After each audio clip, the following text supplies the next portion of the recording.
রেখে এমন একটি বড় অপরাধ রয়েছে রোজা রাখার পর, যে অপরাধটি করলে তার ডাবল জরিমানা দিতে হয়। সেটি হচ্ছে স্ত্রী সহবাস। যদি রোজা রেখে কেউ যদি ভুলে ক্রমে করে থাকে, তাহলে রমজানের পরবর্তী তাকে 2 মাস রোজা রাখতে হবে।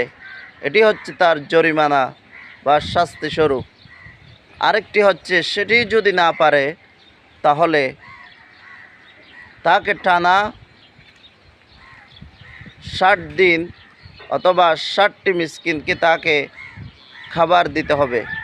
60টি মিসকিনকে এই জরিমানা স্বরূপ, তার অপরাধ স্বরূপ 60 জন মিসকিনকে খানা খাওয়াতে হবে।